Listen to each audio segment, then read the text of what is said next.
नमस्कार। कार्यक्रम अलगधारमा यहाँलाई हार्दिक स्वागत गर्दछौँ। आज हामी संविधान लेखनलाई लागेको प्रस्तुति रोगको विषय लिएर उपस्थित भएका छौँ। अब लागौँ आजको प्रस्तुतितर्फ।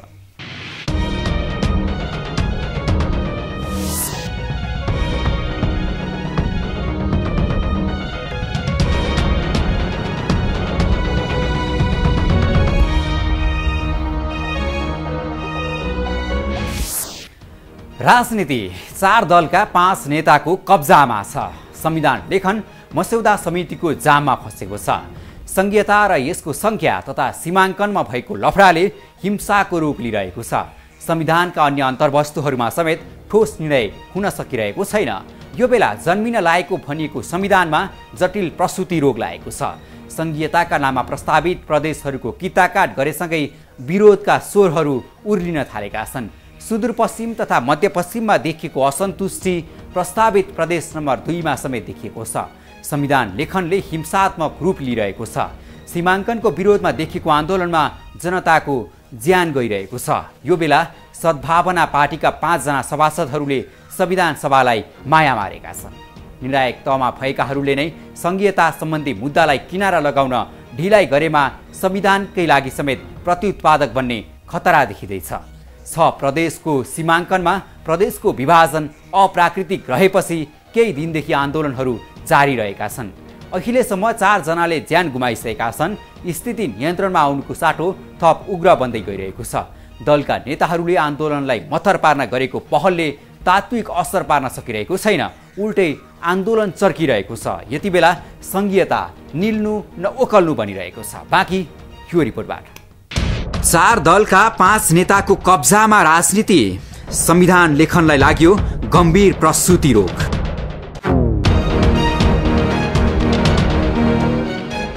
राजनीति 4 दलका 5 नेताको कब्जामा छ।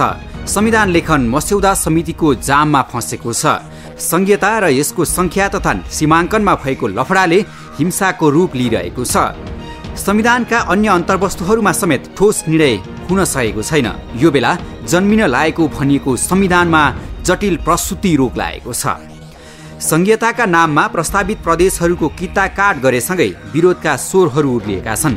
सुदूरपश्चिम तथा मध्यपश्चिममा देखिएको असन्तुष्टि प्रस्तावित प्रदेश 2 मा समेत देखिएको छ। संविधान लेखनले हिंसात्मक रूप लिएको छ। सीमाङ्कनको विरोधमा देखिएको आन्दोलनमा जनताको ज्यान गइरहेको छ। यो बेला सद्भावना पार्टीका 5 जना सभासदहरूले संविधान सभा नै त्यागेका छन्। संविधान निर्माणमा असन्तुष्ट पक्षहरूलाई बाइपास गर्दै मुलुकमा हिंसात्मक अवस्था सिर्जना गरिएको भन्दै यसरी सभासदहरूले नै संविधान सभालाई माया मारेका हुन्। संघीयता जस्तो विषयमा जनता बीच र सदनमै पनि खुला रूपमा बहस नगरी 4 दलको मनोमानीमा ल्याइएकै कारण यस्तो स्थिति देखेको हो त बहस गम्भीर बन्दै गइरहेको छ। अहिले संघीयता र यसको सीमाङ्कनकै औचित्यता र स्वीकार्यतामा प्रश्न चिन्ह देखिएको छ। पछिल्ला विरोधका आवाजहरू सुन्दा नेताहरूले संघीयता जस्तो जटिल विषयलाई सम्बोधन गर्न इमान्दारिता, आवश्यक ज्ञान र विवेकको प्रयोग नगरेको भन्न सकिन्छ। प्रस्तावित 6 प्रदेशको सीमाङ्कन र त्यसको भौगोलिक अवस्था नै व्यवहारिक नभएको विश्लेषण गरिँदैछ। राजनीतिमा देखिएको डेडलकलाई फुकाउने जिम्मा पाएका शीर्ष नेतृत्वहरूको निर्णयशीलतामा परिपक्वताको अभाव खड्किएको समेत औल्याइँदैछ। नेपालका नेताहरूले के भन्छन् भन्ने कुरालाई हामीले कहिले पनि महत्त्व दिनु नहुने, किनभने यिनीहरूले अनेकचोटि अनेक कुरा भने तर ती कुराहरू कहिले पनि भएनन्। यसपालि पनि नहुने हुने दुवै सम्भावनाहरू छन्, किनभने संविधान चाहिँ यिनीहरूको एउटा बहाना हो। संविधानको माध्यमबाट यिनीहरूले गर्न चाहेको चाहिँ सत्ताको खेल, आफ्नो निजी महत्त्वाकांक्षा र अन्यान्य कुराहरू हुन्। यो बाहिर देखिएको चाहिँ पब्लिक कन्ज्युम्सनको लागि, जनताहरूको लागि, उनीहरूलाई लडाउन भिडाउनको लागि र आफ्नो सत्ताको मार्गलाई परिपक्व बनाउनको लागि एउटा जनतालाई अल्मल्याउने र झुल्याउने कुरा मात्रै हो, तात्विक कुरा होइन। जब हामीले यो बुझ्छौँ भने अनि अहिले जे मारकाट भइराखेको छ, किनभने चाहिएको हामीलाई संविधान, तर अब तल अहिले जनताको ज्यान जान थालिराखेको छ। चाहिएको हामीलाई सद्भाव र समन्वय, देखा परिराखेको छ विग्रह र विद्वेष। हामीलाई चाहिएको सामाजिक सामञ्जस्यता, हामी फेस गरिरहेका छौँ सामाजिक विद्वेष। भनेपछि यो किन भएको छ त भन्दा संविधानकै नाममा यो चिज भइराखेको छ। सीमाङ्कनमा दल र नेता अनुकूलको मोलमोलाई प्रतिकूल बन्न सक्छ संविधान निर्माणका लागि। नेताहरूले राष्ट्रप्रतिको दायित्व निर्वाह गर्नका लागि ब्रेक थ्रु गर्नुपर्ने मौका गुमाउने पो हुन् कि भन्ने चिन्ता समेत बढिरहेको छ। जे मागहरू उठेर बाहिर आइरहेको छ त्यो परिस्थितिलाई हामीले हेर्दा के पाउँछौँ भने नेपालको सीमाङ्कन चाहिँ यो हाम्रो 5 विकास क्षेत्रलाई नै हामीले सीमाङ्कन गर्ने भने मध्य जुन 2 नम्बर प्रदेश जो सिरा सप्तरीदेखि पर्सासम्म छ त्यसले हामी गरिब भयौँ भन्न पनि पाउँदैन, किनभने साधन स्रोत सहितको होइन प्रदेश निर्माण हुन्छ। पश्चिमको पनि यो चाहिँ जस्तो सुर्खेतलाई उता हालियो, कर्णालीलाई उता काटियो होइन, यो चाहिँ बागलुङलाई टुक्र्याइयो, अर्को नवलपरासी टुक्र्याइयो, रुकुम टुक्र्याइयो भन्ने समस्या पनि समाधान हुन्छ। र यी कुराहरूलाई सम्बोधन ती कुराहरू त्योबाट हुन्छ भन्ने खालको कुरा एकतर्फबाट उठिरहेको र अर्को अब यसभन्दा पछि नहटौँ, यसैलाई मात्रै मिलाउँ भन्ने कुरा बिचमा अलिकति मिल्न नसकिरहेको परिस्थितिमा यो हिजो बुझाउने भन्ने कुरा चाहिँ त्यसकारण सरिरहेको छ। 1-2 दिन त्यसले चाहिँ समय लिइरहेको छ र जति यसले समय लिए पनि हामी भदौको 2 हप्तासम्म संविधान जारी हुन्छ गर्छौँ। हामीले विवादित विषयलाई मिलाउने ठाउँ पनि राखेर जान सक्ने आधारहरूमा एउटा सहमति भएको छ। त तपाईँलाई प्रदेशकै सन्दर्भमा भन्नुहोस् होइन, हामी सीमाङ्कन गर्ने भनेर एउटा आयोग बनाउँछौँ। त्यो आयोगले लिएर आएको प्रस्तावमाथि व्यवस्थापिकामा छलफल हुन्छ। त्यस पछाडि हामी त्यसलाई फाइनल गर्ने ढङ्गले पनि संविधान जारी हुन्छ। एउटा होइन यो सीमाङ्कन नै अगाडि नै टुङ्ग्याएर पनि संविधान जारी हुन्छ। यदि केही कदम रहिहाल्यो भने चाहिँ हामी पछि राखेर भए पनि सीमाङ्कनमा नमिलेका सम्बोधन हुन नसकेका कुरालाई पछि सम्बोधन गर्ने गरी भनेर हामी जान सक्छौँ। र यो थ्रेसहोल्डकै सवालमा पनि पछि ऐनमा थ्रेसहोल्ड राख्ने कति राख्ने भन्ने सन्दर्भमा हामी तपाईँलाई व्यवस्था विकास के पछि चाहिँ ऐनमा त्यसलाई सम्बोधन गर्ने गरी पनि जान सक्छौँ हामी। किन त्यो त संविधानमा राख्ने भनिसकेपछि बहुमतले मात्रै गर्दा पनि हुन्छ, पछि त्यसलाई दुईटै चाहिँदैन थ्रेसहोल्डको सन्दर्भमा। त थ्रेसहोल्ड राख्ने भन्ने कुरा संविधानमा राखियो भने चाहिँ त्यो अनिवार्य राख्नुपर्छ भन्ने कुरा त्यसले उठाउँछ। यदि थ्रेसहोल्ड चाहिँ पछि अहिले नगरौँ पछि गरौँ भनौँ भने चाहिँ पछि राखिएको चाहिँ फेरि बहुमतले परिवर्तन पनि गर्छ फेरि होइन। त्यसले गर्दा अहिले थ्रेसहोल्डलाई नै संविधानमै सम्बोधन गर्नुपर्छ पर्सेन्टेजको हिसाबमा भने हामी पछि गर्न सक्छौँ होइन। यो ढङ्गले पनि हामी त्यो ठाउँमा जान सक्छौँ। धर्मको सन्दर्भमा पनि मलाई लाग्छ कुरा मिल्छ, धार्मिक स्वतन्त्रै आउँछ। यदि धार्मिक स्वतन्त्रता निरपेक्ष पुरै हट्ने सन्दर्भमा आउन खोज्यो भने निरपेक्ष सहितको धार्मिक स्वतन्त्रता भनेर त्यहाँ व्याख्या गरेर भए पनि त्यो संविधान जारी हुन्छ। निर्णायक तहमा भएकाहरूले संघीयता सम्बन्धी मुद्दालाई किनारा लगाउन ढिलाइ गरेमा संविधानकै लागि समेत प्रत्युत्पादक बन्ने खतरा महसुस गरिँदैछ। 6 प्रदेशको सीमाङ्कनमा प्रदेशको विभाजन अप्राकृतिक रहेपछि केही दिनदेखि आन्दोलनहरू जारी रहेका छन्। अहिलेसम्म 4 जनाले ज्यान गुमाएका छन्। स्थिति नियन्त्रणमा आउनुको साटो थप उग्र बन्दै गइरहेको छ। दलका नेताहरूले आन्दोलनलाई मत्थर पार्न गरेको पहलले तात्विक असर पार्न सकेको छैन, उल्टै आन्दोलन चर्किँदै गएको छ। सीमाङ्कन बिना नै संविधान जारी गर्न तयार भएका दलहरू सीमाङ्कन सहित प्रदेश निर्माण गर्न सुझाव आएपछि रातारात बिना वैज्ञानिक आधार प्रदेश निर्माण गरेपछि विवादले उग्र रूप लिएको हो। प्रदेश सीमाङ्कन गर्दा व्यवहारिकता, त्यहाँको आबादी, संरचनाको स्वरूप र एकरूपतालाई ध्यान दिएको छैन, बरु एकरूपतालाई खण्डित पार्न खोजिएको छ। समस्या के रहेको छ भन्दा संविधान देश र जनताको उन्नतिका लागि हुन पर्थ्यो, तर संविधानमा फोकस के कुरामा गरियो भने यो मेरो संघीयता, यस्तो संघीयता बनाउने, म यो जातलाई राज्य दिन्छु, म उ जातलाई राज्य दिन्छु भनेर हाम्रा अहिले संविधान सभामा प्रतिनिधित्व गर्ने ठुला पार्टीका नेताहरूले के भ्रम छर्दिनु हो भने संविधान हामी देश र जनताको हितका लागि बनाउँदैछौँ भन्ने म्यासेज नदिएर कुनै जाति विशेषलाई प्रायोरिटी दिँदैछौँ, हामी कुनै वर्ग विशेषलाई प्रायोरिटी दिँदैछौँ भन्ने सुरुदेखि नै जुन उहाँहरूले ट्रेन लिएर जानुभयो, त्यो ट्रेनले गर्दा आज यो संघीयताको बारेमा यत्रो विवाद उठेको हो। र यो विवादलाई समाधान गर्ने कुरा के थियो भने सुरुदेखि नै संघीयता भनेको देशको समानुपातिक विकास गर्नको लागि, देशको चौतर्फी विकास गर्नको लागि, पिछडिएको क्षेत्र र वर्गको उत्थानका लागि भन्ने उहाँहरूले संघीयता त्यसका लागि भनिदिएर जानुभएको भए यो समस्या हुन्थेन। उहाँहरूले सुरुदेखि नै संघीयताको व्याख्यामा नै गलत ढङ्गले त्यसको प्रचार गरिदिनु भएको हुनाले अहिले यो समस्याको रूपमा उठेको छ र मलाई लाग्छ यो समस्या दिन प्रतिदिन सेलाउने भन्दा बढ्दै जाने हो कि भन्ने चाहिँ खतरा देखिन थालेको छ। संघीयताको पक्ष विपक्षमा ठूलो जनमतले वाद विवाद गरिरहेका छन्। संघीयताको सवालमा भएका असन्तुष्टिहरूले राजनीतिलाई नै ध्रुवीकृत बनाइरहेको छ।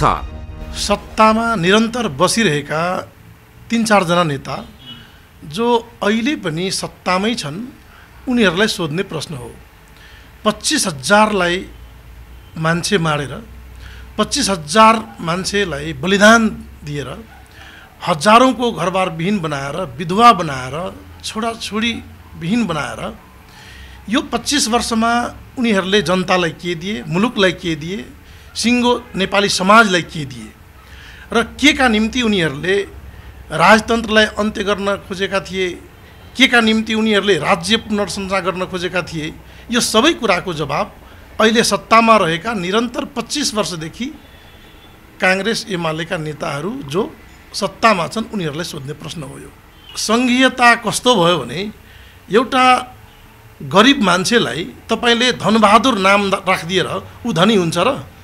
त्यसकारण खोक्रो अधिकार नदिएर, कुनै पनि अधिकार नदिएर तपाईँले सङ्घीयता नाम राखिदिएर सङ्घीयता हुन्छ र?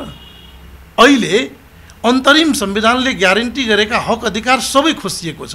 समानुपातिक समावेशी प्रतिनिधित्वलाई हटाइएको छ। त्यसै गरी समावेशीकरणको प्रतिनिधित्वलाई हटाइएको छ र त्यसै गरी अन्तरिम संविधानले ग्यारेन्टी गरेका यस्ता थुप्रै हक अधिकारलाई खोसिएको छ। त्यसकारण यस्तो सङ्घीयताको के अर्थ हुन्छ? 4 दलहरू बीच भएको 16 बुँदे सहमतिले संविधान निर्माणका लागि आशाको सञ्चार गराएको थियो, तर सङ्घीयताको विषयले अहिले हलो अड्काएको छ। सङ्घीयताको सीमाङ्कन नामाङ्कन संविधान निर्माणपछि गर्ने भन्ने दलीय सहमति भन्दा नेताहरू पछि हटेका छन्। 8 प्रदेशको रूपमा ल्याइएको सङ्घीय खाकाले पनि फेल खाएको छ। फेरि आयो कुरो 6 प्रदेशको र दलहरूले 6 प्रदेशका लागि सीमाङ्कन गर्न गृह कार्य गरे अनि चिरफार गरियो देशलाई। तर अहिले यही चिरफार चित्त बुझाइरहेका छैनन् जनताले। सीमाङ्कन दियो फेरि यो भएन भन्ने कुरा आउँछ। चाहिने चाहिँ के थियो त? होइन, एकैचोटि हामी त्यस्तो चिजहरू प्राप्त गर्न सक्दैनौँ कि हामीलाई एकदम असाध्य गर्मी पनि चाहियो अनि त्यही हामीले जाडो पनि खोज्यौँ भने त्यो दुईवटा कुरा त सम्भव हुँदैन। होइन भने पानी पनि खोज्ने घाम पनि खोज्ने सँगसँगै त्यो पनि सम्भव हुँदैन। त्यसले गर्दाखेरि अहिले चाहिँ यो संविधान जारी नहुन्जेल जारी भए पनि केही समय अलिकति उत्पात मचाउने कुरा, मुलुकलाई अस्थिरता राखिराख्न चाहने, अस्थिरतामा आफ्नो शक्ति देख्ने जुन तत्त्वहरू छन्, देशी विदेशी तत्त्वहरू जुन छन्, प्रतिक्रियावादी तत्त्वहरू छन्, त्यो तत्त्वले खेल्छन्। हेर्नुहोस्, यो संसारमै हो, यहाँ मात्रै होइन, अनेक ठाउँमा यस्तो अवस्थामा खेल्छन्। त्यही खेल अहिले उनीहरूले गर्छन्। त्यही कारण संविधान जारी गरेर हामी अगाडि बढ्नुपर्छ, मुलुकलाई विधिको शासन दिन सुरु गर्नुपर्छ। सुशासनको प्रत्याभूति दिन अगाडि बढिसकेपछि निश्चित रूपमा पनि तपाईँलाई यो मत्थर हुँदै जान्छ। यसको मत्थर हुनु बाहेक यसको अर्को बाटो केही पनि हुँदैन। नेताहरूले देशलाई टुक्र्याउने जमर्को गरिरहँदा जनताहरू जिल्ला क्षेत्रलाई अखण्ड बनाउनु पर्ने भन्दै आवाज उठाइरहेका छन्। यसरी सीमाङ्कनमै महाभारत देखिएको यो विषय टुङ्गो लाग्दासम्म के हुने हो? सङ्घीय स्वरूपमा देशलाई लानका लागि यसपछि नामाङ्कन, प्रदेशको राजधानी तथा अधिकारको बाँडफाँड लगायतका जटिल विषयहरू कसरी सुल्झाइने हो? जटिलता नै जटिलताको खानी बनिरहेको छ यो देशको सङ्घीय राज्यको परिकल्पना। 4 दलका नेताहरू आफ्नो निर्णयमा अडिग हुन नसक्दा समेत पनि समस्या उब्जिरहेको छ। एक त दीर्घकालीन महत्त्वलाई ध्यानमा दिएर निर्णय गर्न नसक्नु, अर्कातिर भएका निर्णयहरूमा समेत पनि बुद्धिमत्तापूर्ण अडान प्रस्तुत गर्न नसक्नु नेतृत्वको अपरिपक्वता देखिन्छ। निर्णयको डाडु पुनि बोकेकाहरूले नै नेतृत्वदायी भूमिका निभाउन नसक्नु अहिले दुर्भाग्य बनिरहेको छ। यसअघि गरिएको 5 विकास क्षेत्रको निर्णयमा त्यस बेलाका कुशल प्रशासक, कुशल योजनाविद, संस्कृति तथा भूगोलविदहरूको परामर्श र सुझावलाई आधार मानिएको थियो। तर अहिले त्यसो गरिएन, निर्णय परिपक्व भएन अनि आन्दोलन र विरोधका स्वरहरूसँगै संविधान लेखन नै धर्मर हुने स्थिति आयो। बाँकी यो रिपोर्टबाट। फेरि पनि सङ्घीयताकै भिलेन रूप नेतृत्वले आँट कमाउँदा संविधान नै धर्मरमा।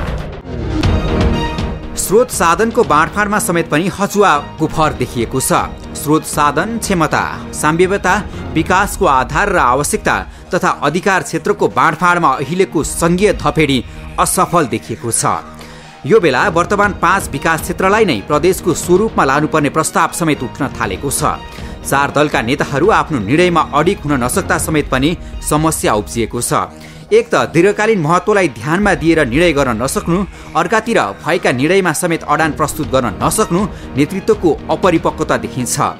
निर्णयको डाडु पुनि बोकेकाहरूले नै नेतृत्वदायी भूमिका निभाउन नसक्नु अहिले दुर्भाग्य बनिरहेको छ।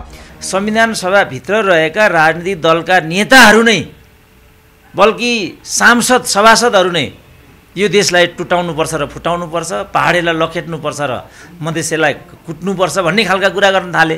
त यो त कुनै हठात भएको, अन्जानमा भएको एउटा वितृष्णा मात्रै अभिव्यक्त गरेको जस्तो मलाई लाग्दैन र यो योजनाबद्ध हाम्रो देशको जुन सामाजिक सद्भाव, राष्ट्रिय अखण्डता र हाम्रो जो अस्तित्व छ त्यसलाई सिद्ध्याउने ग्रान्ड डिजाइन अन्तर्गत नजानेर कतिले गरेको होला, तर त्यतातिरको यो योजनाबद्ध खेल हो भनेर म बुझ्छु र यसलाई ख्यालको कुरा, अन्जानको कुरा, अप्रत्याशित कुरा बुझ्नुहुन्न। यो योजनाबद्ध हो, मैले देख्दा एकदमै प्रायोजित हो।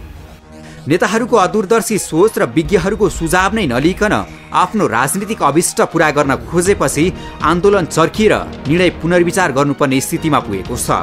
यसअघि गरिएको 5 विकास क्षेत्रको निर्णयमा त्यस बेलाका कुशल प्रशासक, योजनाविद, संस्कृतविद तथा भूगोलविदको परामर्श र सुझावलाई आधार मानिएको थियो। तर अहिले त्यसो गरिएन, निर्णय परिपक्व भएन अनि आन्दोलन र विरोधका स्वरहरूसँगै संविधान लेखन नै धर्मर हुने स्थिति देखियो। केन्द्रीकृत राज्य संरचनालाई विकेन्द्रीकरणमा लाने यो हेलचेक्राइ शैलीले राष्ट्र विखण्डनको आशंका जन्माएको छ। अहिले लोकप्रिय नाराको रूपमा उठाइएको संघीयताको मान्यतालाई आत्मसात गर्दै त्यसलाई व्यावहारिकताको स्तरमा समाधान खोज्ने प्रयासको जरुरत देखिएको छ। हामीलाई राणा शासनले ठग्यो, विभेद गर्यो, पञ्चायती शासनले उत्पीडन गर्यो, विभेदमा पार्यो। त्यसपछि 2046 सालको परिवर्तनपछि पनि हाम्रो समाजमा असमानता, विभेदको अन्त्य भएन।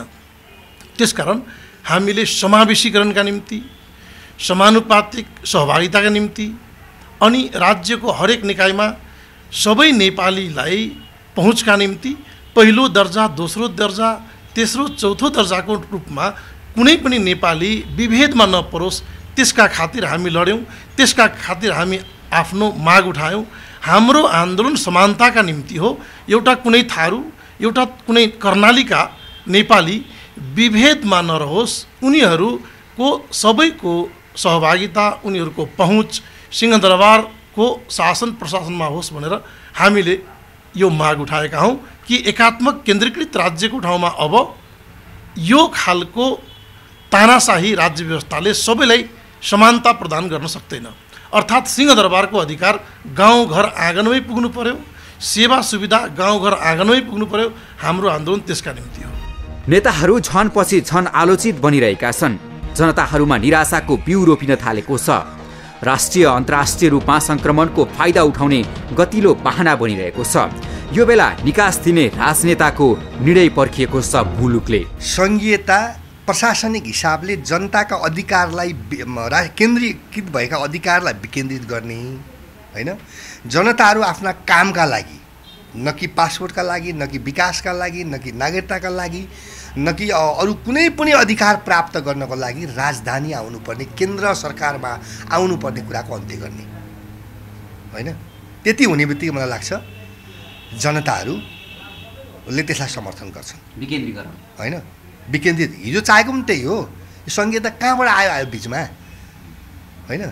यो त हिजो यो पढाइयो नि त, यो पढाइयो, तपाईँलाई जातका राज्य पढाइयो, संघीयतामा अधिकार छुट्टै माग्ने, छुट्टी नपाउने पढाइयो। अहिले त्यसैको उपद्रव हो त्यो होइन, त्यसैको उपज मात्रै हो। यो नेपालमा सम्भावना छैन भनेर हामी चाहिँ राजनीतिक पार्टीहरू स्ट्रङली अथवा अडानका साथ 4 दल प्रस्तुत हुने हो भने यो उपद्रव पनि नियन्त्रण हुन्छ। संघीयता वास्तवमा यो स्थितिलाई देख्ने हो भने हाम्रो देशमा संघीयताको आवश्यकै छैन। संघीयताले द्वन्द्व निम्त्याउँछ, रक्तपात निम्त्याउने कुरा देखिसक्यो, हामी रहेका छौँ। तर हामीले चाहेको संघीयता त्यो होइन। हामीले देशलाई अधिकार विकेन्द्रित गर्न मात्रै चाहेका हौँ होइन। र सबै हाम्रा सङ्घहरू बन्ने प्रदेशहरू चाहिँ सबै सामर्थ्यवान हुन् होइन, साधन स्रोतले भरिपूर्ण हुन्। घटिबढी होला तर पनि सबैमा त्यो कुरा होस्। हिमालदेखि पहाडसम्म, तराईसम्म होइन, हाम्रा 2 छिमेकी मुलुकहरूसँगको दुवैतिरको सम्बन्ध सबै प्रदेशको रहोस्। नेताहरूले आफू केन्द्रित भन्दा पनि राष्ट्रको आवश्यकता र संवेदनशीलतालाई ध्यानमा दिएर निर्णय लिनु जरुरी देखिएको छ। संघीयताको सवालमा नेताहरूले राष्ट्रप्रति वफादारीता निभाउन नसकेको आलोचना बढेको छ। संघीयताको विषयमा हरेक पटक नेताहरू चिप्लिने गरेका छन्।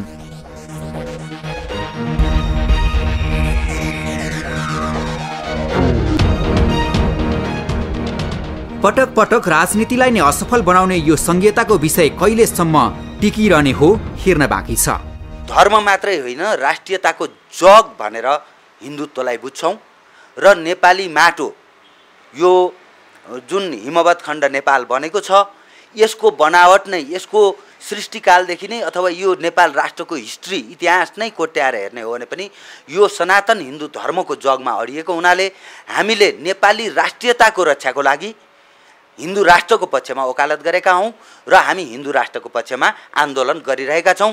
हिन्दू राष्ट्र भनेर भनिरहँदा यो एउटा धर्मको टिपिकल कुरा मात्रै होइन, विश्वको एकमात्र हिन्दू राष्ट्र भन्दा नेपाल चाहिँ विश्वमा एउटा स्वतन्त्र सार्वभौम अलग्गै राष्ट्र रहेछ भन्ने पहिचान पनि दिने भएको हुनाले र यो चाहिँ एउटा सार्वभौम राष्ट्र हो भन्ने राष्ट्रिय अस्मितालाई प्रमाणित गर्ने युनिभर्सल ट्रुथ एउटा फ्याक्ट भएको हुनाले हामीले हिन्दू राष्ट्र राख्नुपर्छ भनेर सुरुदेखि नै निरन्तर अभियानमा लागेका छौँ। प्राकृतिक स्रोत साधनदेखि यहाँको साम्यतालाई विश्वले नै सम्मान गरेकै हो, तर हाम्रा नेताहरू यही सम्पत्तिको व्यवस्थापनमा अक्कल पनि राख्न सक्दैनन् अनि हतारै हतारमा निर्णय गरिन्छ। विभिन्न स्वार्थहरूले हाबी भएको राजनीतिक सहमति दिगो पनि बन्न सकिरहेको छैन। समाधान के हो भन्दाखेरि यो लडाईँ सत्ताको हो, यो लडाईँ भागबण्डाको, यो लडाईँ महत्त्वाकांक्षा परिपूर्ति कसरी गर्ने, कतिलाई कसरी गर्न दिने, कतिलाई कसरी गर्नबाट रोक्ने खेल भएको हुनाले महत्त्वाकांक्षीहरूलाई, यी सत्ताका खेलाडीहरूलाई सत्ताको प्रक्रियाबाट बाहिर रहेका जम्मैलाई सत्ताको चास्नीमा ल्याएर डुबाइदिनुपर्छ।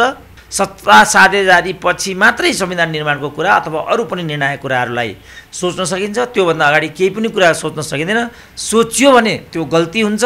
कसरी गल्ती हुन्छ भन्ने कुरा जुम्लाको आगो, सुर्खेतको हत्या, सप्तरीको आम नागरिकको ज्यान गएको घटना र सर्वत्र संविधान निर्माणको प्रक्रियामा आएका जुन प्रतिक्रियाहरू छन्, 6 प्रदेशका सम्बन्धमा जे प्रतिक्रियाहरू आइराखेका छन्, ती प्रतिक्रियाहरूले के देखाएको छ? संघीय राज्य बनाउनका लागि भएको सीमाङ्कनदेखिको सुरुवाती प्रयासले राष्ट्रिय संवेदनशीलतालाई नै चुनौती दिइरहेको छ। अब त विश्लेषकहरूदेखि जनतासम्म भन्न थालेका छन्, संघीयताको रटान लगाएसम्म संविधान अनिश्चित देखिँदैछ। पहिलो संविधान सभाको विघटनको जड यही संघीयताले संविधान ल्याउने यो दोस्रो पटकको हार गुहारमा समेत धमिरा लगाइरहेको छ। कुराको निकास भनेको प्रदेश 5 वटा निर्माण गर्नु, जो उत्तर दक्षिणको हिजोको 5 विकास क्षेत्र, यसमा तलमाथि नगरी जानु नै नेपालको हकमा हाम्रो माटो सुहाउँदो, हाम्रो संस्कृति सुहाउँदो, हाम्रो भन्छन् नि पहिचान सुहाउँदो, सबै सुहाउँदो प्रदेश यही हुन्छ र यसलाई अधिकार सबै चाहिँ प्रदेशमा विकेन्द्रित गर्नुपर्छ। प्रदेशले पनि स्थानीय निकायमा अधिकारलाई विकेन्द्रित गर्नुपर्छ। फेरि प्रदेशमै अँठ्याएर बस्ने र ठालु बन्ने होइन, त्यसले पनि दिनुपर्ने अधिकार जति तलै दिनुपर्छ, तलको अधिकार माथि राख्नुहुन्न र केन्द्रले पनि प्रदेशलाई दिने अधिकार माथि खसेर राख्नुहुन्न। जो चाहिँ दुईटा प्रदेश बिचमा उत्पन्न हुने समस्याको बिचमा केन्द्रले राख्नु पर्यो, त्यसको अधिकारको बाँडफाँडको जिम्मा केन्द्रले राख्नु पर्यो। तर उसको प्रदेशभित्र भएका सम्पूर्ण कुराको अधिकार जुन गर्ने कुरा हो त्यो कुरा चाहिँ प्रदेशलाई दिनु पर्यो। जस्तो सेनाको कुरा प्रदेशले मतलब केन्द्रमा हुनु पर्यो, सुरक्षाको कुरा त्यो राष्ट्रिय सुरक्षाको कुरा हुन्छ। त्यसको चाहिँ परराष्ट्र नीतिको सन्दर्भमा केन्द्रमा हुनु पर्यो होइन। अन्य विकास निर्माणका कुराहरू जुन अहिले सारा कुरा हाम्रो केन्द्रीकृत छ त्यो कुरा विकेन्द्रित गर्नु पर्यो होइन। त्यसो हुने बित्तिकै मलाई लाग्छ समस्याको समाधान हुन्छ। अहिले नेपाली जनताले देखिरहे, अहिले देख्दैछन्, भोग्दैछन्, क्रमिक रूपमा मान्छे आउँदैछन्। हिजो जातको राज्य नभई हुँदैन भन्ने एकीकृत माओवादी पार्टी अहिले त्यो होइन रहेछ भन्ने तहमा पुगेको छ। हिजो 14 टुक्रा, 11 टुक्रा, 12 टुक्रा नभई हुँदैन भन्ने माओवादी पार्टी आज चाहिँ 6 टुक्रामा आएको छ भनेपछि माओवादी एकैचोटि आउने अवस्था उसको छैन। उसले क्रमिक रूपमा उसले आउनुपर्छ, उसका पनि अप्ठ्यारा होला। तर यो मुलुकमा को समाधान भनेकै वास्तवमा 5 विकास क्षेत्रलाई प्रदेश निर्माण गरेर त्यहाँ चाहिँ केन्द्रले दिनुपर्ने सम्पूर्ण अधिकार त्यहाँ विकेन्द्रित गरेर जानु नै सबैभन्दा उपयुक्त यो समस्याको समाधान हो। नेताहरूले छलफललाई व्यापकता दिनुको साटो गोप्य कोठामा बसेर निर्णय गरे। दुर्भाग्य अब के हुन्छ भन्ने कसैलाई थाहा छैन। अहिले यस्तो स्थिति छ कि प्रधानमन्त्री समेत रहेका काङ्ग्रेस सभापति सुशील कोइराला, एमाले अध्यक्ष केपी शर्मा ओली, माओवादी अध्यक्ष पुष्पकमल दाहाल, संवाद समितिका सभापति बाबुराम भट्टराई अनि फोरम लोकतान्त्रिकका अध्यक्ष विजय गच्छदारको विवेकले भ्याएसम्म यो देशको भविष्य निर्धारण हुनेवाला छ। बाँकी 601 सभासदहरू देशको अनिश्चित भविष्यमा साँची बस्न तयार छन्। यो देशको विद्वत वर्ग पुरै बहिष्कृत छ यो संविधान लेखनमा, अनि जनताको आवाजलाई त निरीह बनाइएकै छ। प्रष्ट भन्न सक्नु पर्यो कि संघीयता धान्न सकिएन भनेर, नत्र हो भने मुलुकलाई नै गुमराहमा राख्दै हिंसाको प्रत्यक्षदर्शी बन्नुपर्ने स्थितिको सम्बोधन हुन जरुरी छ। पश्चिमतिर आन्दोलनले हिंसात्मक रूप लिँदा संयम हुन आग्रह गरेका 4 दलका शीर्ष नेताहरूको आग्रहलाई नै तोडेर अप्रिय घटनाहरू घटिरहेका छन्। उसो भए शीर्ष दल र नेताहरूको काबुभन्दा बाहिर गएको हो त राजनीति? जनतामा पर्खाइको बाँध फुट्न लागेको छ। अन्तर्वस्तु मिलाउन असफल नै भइरहने हो भने संविधान लेखन रङ्गमञ्चको अभिनय मात्रै नभएको पनि प्रष्ट पारियोस्।